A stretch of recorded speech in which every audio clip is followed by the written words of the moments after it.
Bonjour à tous, j'espère que vous allez bien. Aujourd'hui, j'avais envie de vous montrer quelques actions du Nasdaq qui commencent à m'intéresser et de les analyser avec vous pour vous expliquer mon point de vue. Allez, c'est parti. Pour commencer, je regarde toujours en premier les actions en mensuel car comme vous le savez, ce marché est moins volatile que les cryptos, donc il faut agrandir les time frames pour avoir des vagues ressemblant à ce qu'on pourrait par exemple avoir sur de la crypto en hebdomadaire.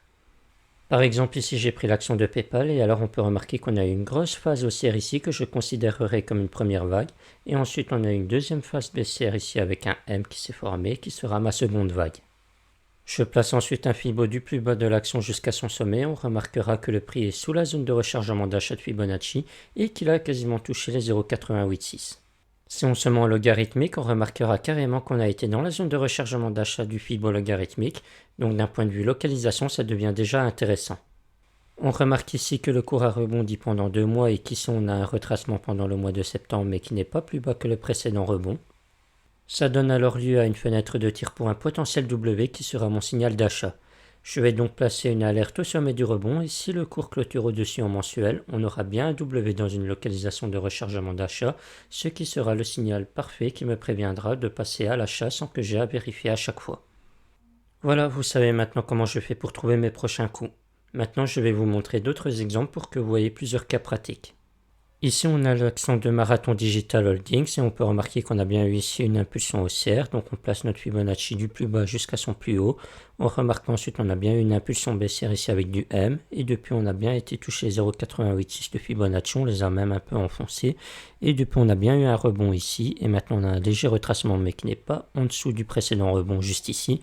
Donc, maintenant, on peut placer une alerte juste au-dessus. Et si on aurait bien un W qui se valide, on pourrait passer à l'achat ici aussi. Maintenant, l'action de Lucid Groups, on peut remarquer ici qu'on a eu une grosse impulsion haussière et ensuite on a eu un M bien dégueulasse, mais M quand même, qui a bien été touché 0,886 de Fibonacci. On a bien eu un rebond juste ici, depuis on retrace sans pour autant casser le précédent rebond ici. Donc tant qu'on reste bien au-dessus de ça, il y a un potentiel W qui peut toujours se former. Donc maintenant on pourrait placer une alerte juste ici au précédent sommet. Et si on arriverait bien à valider du W ici, ça serait un beau signal d'achat aussi. Pour Plug Power, c'est pareil, on peut remarquer qu'on a eu une grosse impulsion haussière juste ici, qu'ensuite on a bien eu un M de retournement baissier qui s'est formé. Donc maintenant on peut placer un Fibonacci du plus bas jusqu'à son sommet. On peut remarquer qu'actuellement on est bien en zone de rechargement d'achat de Fibonacci. On peut remarquer qu'ici on a bien eu un premier rebond et que maintenant on a un retracement mais qui ne casse pas plus bas que le précédent rebond. Donc maintenant on peut placer une alerte au-dessus du sommet du rebond et si on a bien un W qui se formerait ici, alors on aurait un signal d'achat aussi très intéressant. Et maintenant, on va clôturer les exemples avec MicroStrategy. On peut remarquer juste ici qu'on a bien eu une grosse impulsion haussière et ensuite on a bien eu un M de retournement baissier qui s'est formé. Si on place un Fibonacci du plus bas jusqu'à son sommet, on peut remarquer qu'on a bien été touché 0,886 de Fibonacci et depuis on a bien eu un premier rebond et ensuite un retracement mais qui ne casse pas plus bas que le précédent rebond. Donc maintenant on va placer une alerte au sommet du rebond et si on a bien une cassure ici, on aura bien un W qui se sera formé et donc on aura bien notre signal d'achat qui sera très intéressant.